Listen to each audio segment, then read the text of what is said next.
अस्सलाम वालेकुम। SMTV global के साथ मैं हूं आमना अनफाल। सबसे पहले न्यूज़ हेडलाइंस। इलेक्शन मुहिम तेज। शहबाज शरीफ आज लाहौर के मुख्तलिफ इलाकों का दौरा करेंगे। मुस्लिम लीग नून के मरकजी सदर शहबाज शरीफ आज लाहौर के मुख्तलिफ हलकों का दौरा करेंगे और गुलशन रावी वर्कर्स कन्वेंशन से खिताब करेंगे। गुलशन रावी में मकामी रहनुमा राना मशहूद की जानिब से वर्कर्स कन्वेंशन की तैयारियां जारी हैं। सदर नून लीग आज लाहौर के कौमी असम्बली के हल्का NA 127 का भी दौरा करेंगे। शहबाज शरीफ और चीफ ऑर्गेनाइजर मरियम नवाज आज बोहरवाला चौक टाउनशिप बाजार में वर्कर्स कन्वेंशन से खिताब करेंगे। कौमी असम्बली के हल्का NA 127 की मकामी क़यादत की जानिब से वर्कर्स कन्वेंशन की तैयारियां जारी हैं।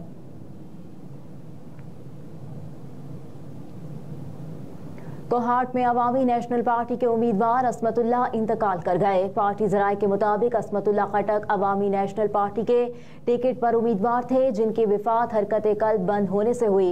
असमतुल्ला खान हल्का P के 91 कोहाट 2 से उम्मीदवार थे।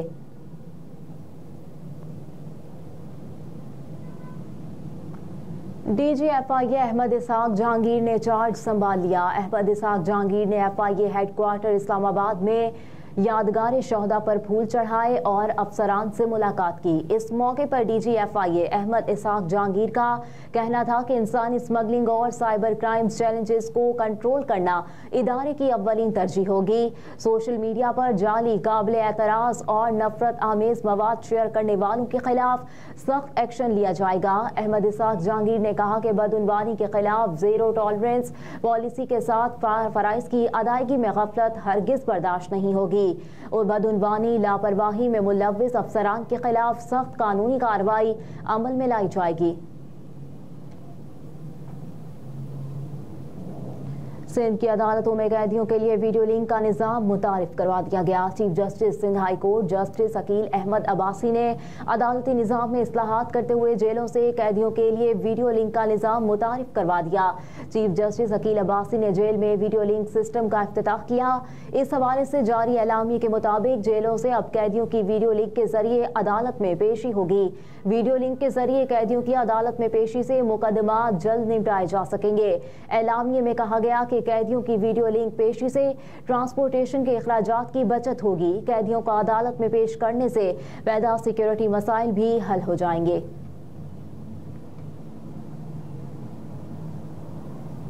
हुकूमती इक़दामात की बदौलत पाकिस्तान में करप्शन में कमी, रैंकिंग बेहतर। ट्रांसपेरेंसी इंटरनेशनल ने कहा है कि पाकिस्तान में 2023 में करप्शन में कमी रिकॉर्ड की गई। दुनिया भर में करप्शन पर नजर रखने वाले इदारे ट्रांसपेरेंसी इंटरनेशनल ने 180 ममालिक की करप्शन इंडेक्स रिपोर्ट जारी कर दी।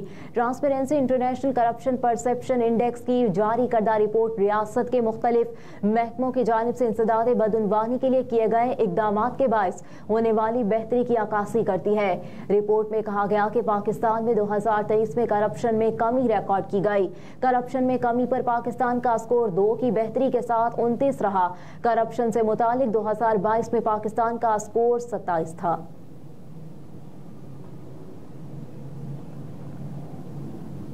बिजली सारिफीन पर 81 अरब 50 करोड़ का मजीद बोझ डालने की तैयारियां। अक्टूबर ता दिसंबर 2023 की सहमाही एडजस्टमेंट की दरख्वास्त नेपरा में जमा करवा दी गई है। तकसीमकार कंपनियों ने बिजली की कीमतों में इजाफे की दरख्वास्त दायर की है। हुकूमती गाइडलाइंस के मुताबिक सहमाही एडजस्टमेंट का इत्तलाक के इलेक्ट्रिक सारिफीन पर भी होगा। कैपेसिटी चार्जेस की मद में 75 अरब 14 करोड़ रुपए वसूल की दरख्वास्त दी गई है। नुकसानात की मद में 10 अरब 82 करोड़ रुपए वसूल करने की दरख्वास्त की गई, जबकि नेपरा की जानिब से दरख्वास्त पर 14 फरवरी को समाअत की जाएगी।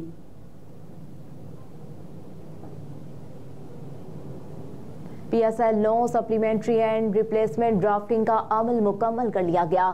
ड्राफ्टिंग के दौरान तमाम फ्रेंचाइजर्स ने अपने 19वें और 20वें खिलाड़ियों का चुनाव किया, जबकि जिन फ्रेंचाइजर्स के खिलाड़ी दस्तयाब नहीं थे उनके मुतबादिल खिलाड़ी भी चुन लिए। ज़राए के मुताबिक पेशावर ज़ल्मी ने मुतबादिल खिलाड़ी के तौर पर वकार सलाम खेल को के लिए सिल्वर कैटेगरी में ड्राफ्ट कर लिया। फास्ट बॉलर खुरम शहजाद भी जुज़वी तौर पर दस्तयाब होंगे। इनके मुतबादिल के तौर पर सिल्वर कैटेगरी में फास्ट बॉलर अरशद इकबाल को शामिल किया गया है।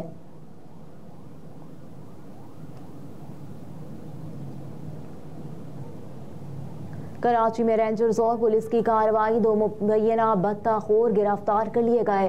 तर्जुमान रेंजर्स के मुताबिक गिरफ्तार मुल्जिमान में 19 और अदनान शाह शामिल है। मुल्जिमान ने आयरन मार्केट के 5 ताजरों को व्हाट्सएप कॉल की और खुद को अहमद अली मक्सी बताया। तर्जुमान ने कहा है कि मुल्जिमों ने 2 लाख रुपए भत्ता तलब किया था। मुल्जिमान को तकनीकी जराए इस्तेमाल करते हुए गिरफ्तार किया गया।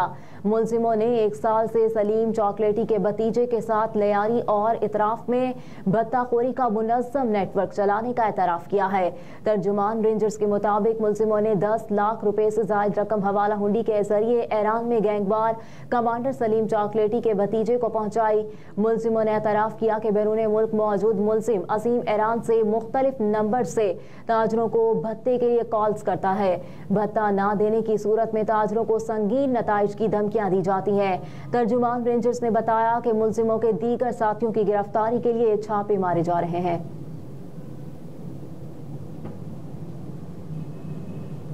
उर्दन में अमरीकी फौज पर हमला, इराकी हिजबुल्लाह ब्रिगेड्स के मुलव्विस होने के इशारे मिले हैं। पेंटागन की रिपोर्ट।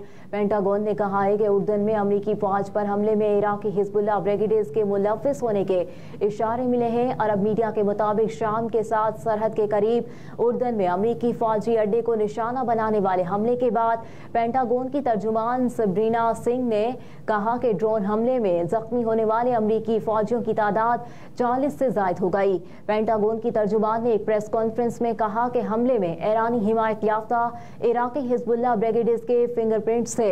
मजीद कहा कि हम जानते हैं कि ईरान इन ग्रुपों को फंड्स फराहम करता है जो अमरीकी अफवाज पर हमले करते हैं। अमरीका ये नहीं मानता कि ईरान इसके साथ जंग करना चाहता है और ना ही अमरीका जंग का ख्वाह है।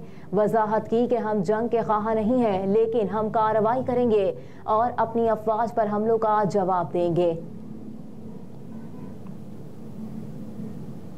और फौजियों पर हमले का जवाब मुंतखब वक्त पर अपने तरीके से देंगे। अमेरिका की ईरान को धमकी। गैर मुल्की मीडिया रिपोर्ट्स के मुताबिक अमेरिकी कौमी सलामती के तर्जुमान ने एक बयान में कहा कि उर्दन में अमेरिकी फौजी बेस पर एक ही ड्रोन हमला हुआ था।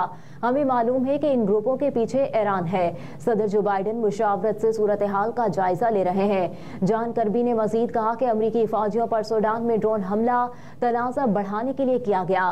फौजी तरीके से ईरानी हुकूमत के साथ जंग और खित्ते में इसका फैलाव नहीं चाहते, लेकिन हमले का जवाब अपने शेड्यूल वक्त और अपने मुंतखब तरीके से देंगे। अमरीकी कौमी सलामती के तर्जुमान जॉन कर्बी ने कहा है कि गजा से यरगमालियों की रिहाई के लिए बातचीत तामीरी रही है। यरगमालियों की रिहाई के नए मुआहदे के फ्रेमवर्क का जायजा ले रहे हैं।